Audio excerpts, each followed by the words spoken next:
Hello, in this video let's discuss third question of today's contest. You are given an integer of length n, you start at index 0 and your goal is to reach n minus 1. From an index I you may perform one of the following operations. You can jump to I plus 1 or I minus 1, and if v of I is a prime number, then you can jump to an index j such that it is divisible by the present prime number. Constraints are n is up to 1 if I and the values are up to 1 is 6. So what are the operations that we can do? What are the indices that we can jump from the present index? We can go to I plus 1 or I minus 1 if they are within the boundary, and if it is prime then we can go to index j such that v of j is divisible by the present prime. For example, this is the given array, and we can only do the third operation if the numbers are prime. So from these are the only three primes that are in the given array. So from 2, what are the indices that we can reach? They are 2 and 3, because we can reach 10 and we can reach 30 as well. And similarly for 3 and 4, these two are the only numbers that are divisible by 3. We cannot jump on the same index, so we are simply removing the self loops. And from 5 we can reach 2, 3, 4, because all these 3 are divisible by 5. All these are divisible by 5. So in this way we got a map of the prime number and all the necessary indices that we can jump, because by brute force we cannot simply try every index if it is prime, and if it is prime then we cannot simply go through all over the array again and we cannot find if it is divisible. So we simply want a map of integer and vector which gives us what are the indices that we can reach from the given prime. So if for example we have prime 17, so for 17 we want the set of indices for which we can reach from 17 in one go. So in this way we can try to remove the unnecessary operations, remove extra of n. From this we can get the indices that we can reach from a prime number. So how can you write this in the code? So simply we can use a sieve to get the prime numbers, and for every index get the number, and for every prime less than that, like for every number 2 to t 2 to root the number, traverse all the numbers, and if it is not prime simply remove, because we only want prime numbers in the map. So if we get any prime number then we will add the present index to the map of that prime number. So we came here, so it means that the present number is prime. So if it is prime and if it is divisible by present number, then push back index to the prime.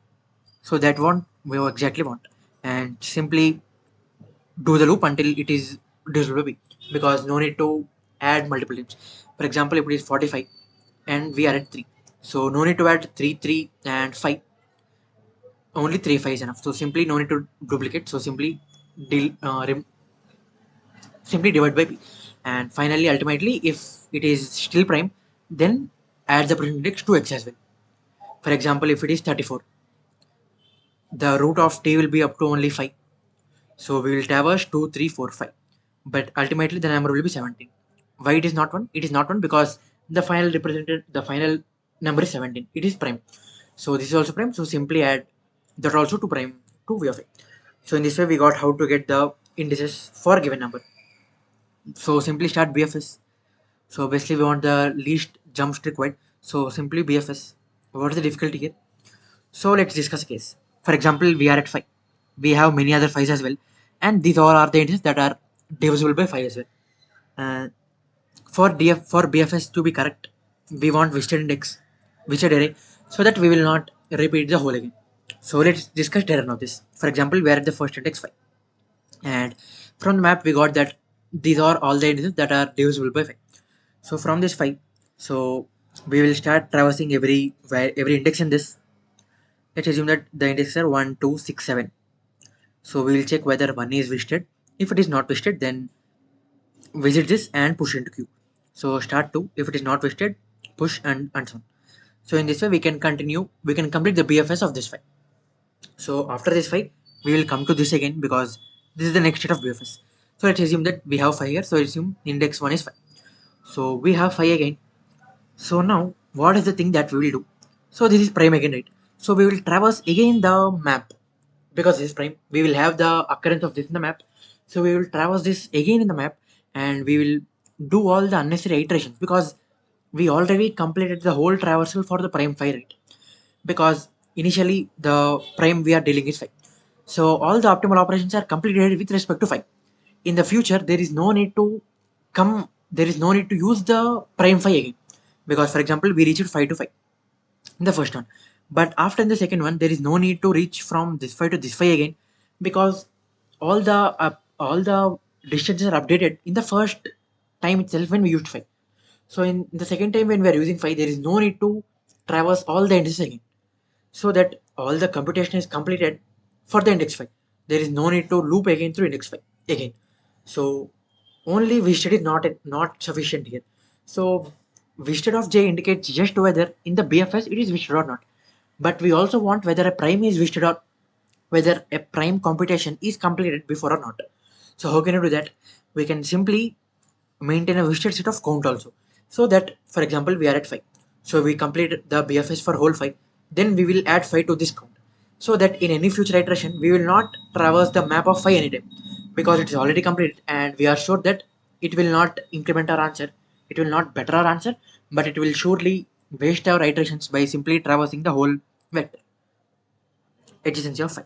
So in this way, we don't need to do extra operations. So we can use a set to just find whether it is done or not. The time complexity is n log m, because and ultimately it will be very far less than n square, because for every index we can reach only at most once, because we are using visited set and we are using visited vector and we are using count set as well, so that there will be no multiple iterations. Let's check the code, and we are simply finding whether we are using sieve to find whether primes are not, and then if it is 1 return 0, and else just maintain the adjacency list that we have discussed, and then start BFS, use visited set of count, where that will contain the set of primes that are counted so far. That means the iterations are completed so far. So get the friend node, pop it, and get the step of it. So this is simply the number of, it is simply Dijkstra or BFS as well. So this is the step. D of I is the step that we reach at the present index. That can also be used for visited as well. Visited of I is equal to 0, it means that it's not visited. So in this way, if we maintain distance vector, it will be used for both. The first one is if the distance is not equal to -1, it means that it is visited. And if d of I is equal to x, it means that the number of steps required from 0 to I is x. So in this way, we can get both from a single vector as well. So now do BFS. If the next is not visited, then push and make this visited. And the before is not visited, make this visited and push. And similarly, if it is prime number, so we can use the third operation only if it is prime. So if it is prime and if it is not visited, if the prime is not visited so far, only then enter the loop, else no need to do the unnecessary computations. So simply push this v into used, and if there is occurrence of v in the map, then simply traverse the whole, and if it is not visited, then make it is step, because we already incremented the step, and because make this step, and push the present index into queue. And finally, if d of after the BFS of the present node, if it is not -1, it means that we already reached n-1. So this is the most minimum possible. So return d of n-1. And ultimately after the whole BFS, return d of n-1. In this way we can get the answer. If you have any doubts, comment below. See you in the next video.